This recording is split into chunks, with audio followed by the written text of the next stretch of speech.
Bago pang lahat po ay humingi muna tayong gabay sa Ama Basbas. Magdasal po muna tayo kahit saglit lamang po.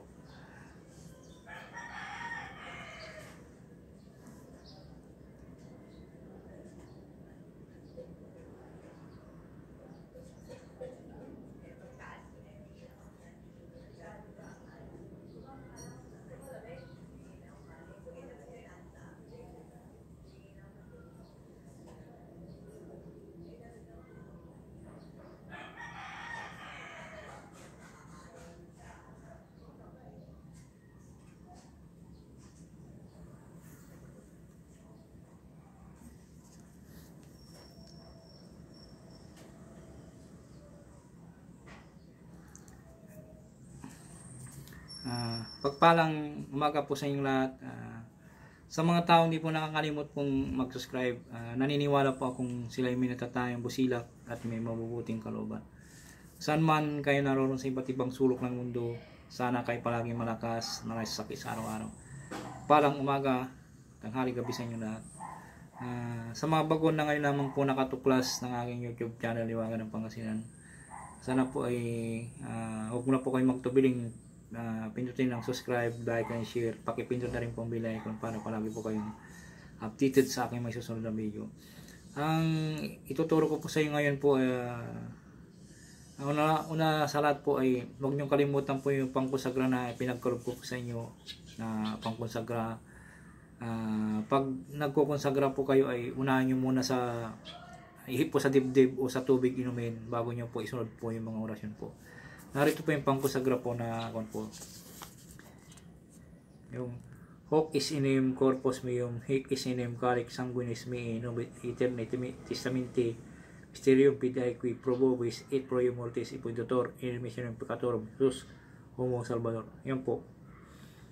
Sana po pakaingatan po at gamitin nyo, kahit na ano pong usalin nyo pong mga orasyon po ay gamitin po nyo lamang.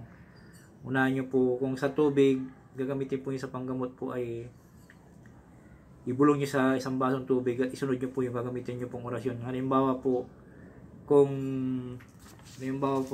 masakit ang tiyan o sa lalamunan po, ipan nyo po tubig ng hoc is inem corpus meum, hic is inem caric sanguinis mei, nobi eternate tamisti, mysterium fidei qui probobis et pro mortis ipuidator missionem peccatorum Jesus Salvador.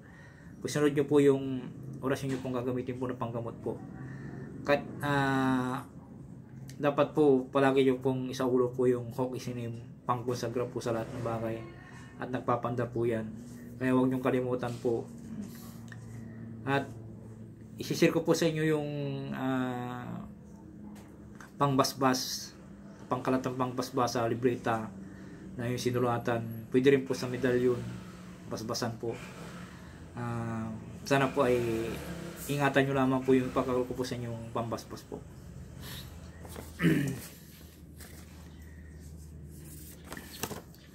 Ang i-con ko po sa inyo ngayon po ay orasyon ni Jesucristo kontra sa lason po.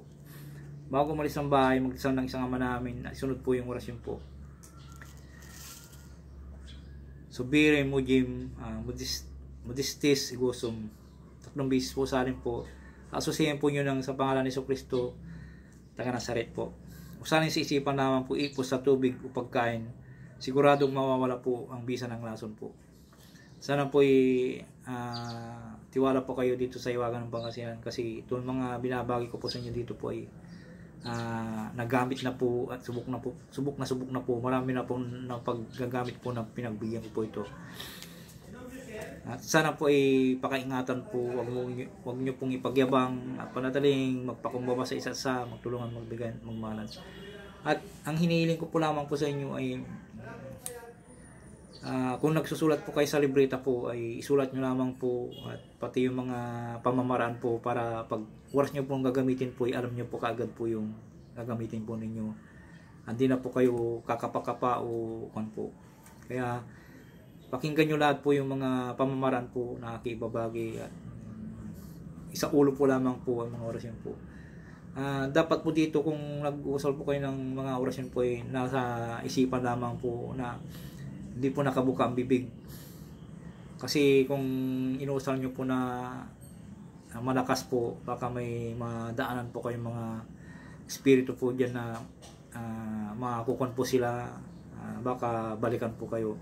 Kaya dapat po ang mga binabagi ko po ay salin nyo lamang po sa isipan o pabulong na hindi po naririnig po ng mga katabi nyo po. At ang isa pong pinamimilin ko po sa inyo pag manggagamot na po kayo ay kung manggagamot na po kayo sa isang bahay po, kung marami pong maingay po, pahinto nyo muna para yung gagamitin nyo pong orasyon po, pag tahimik po yung lugar po ay kakapit po agad sa inyong gagamutin po.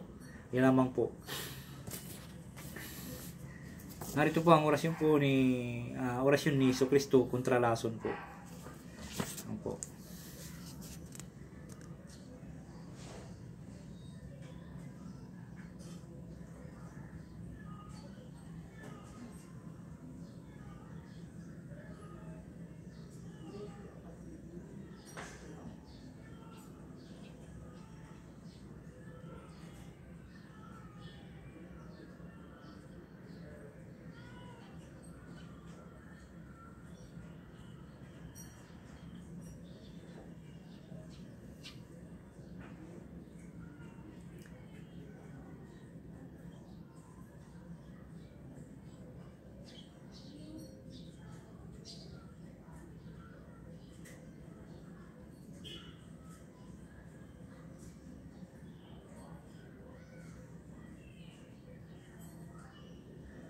Maraming salamat po.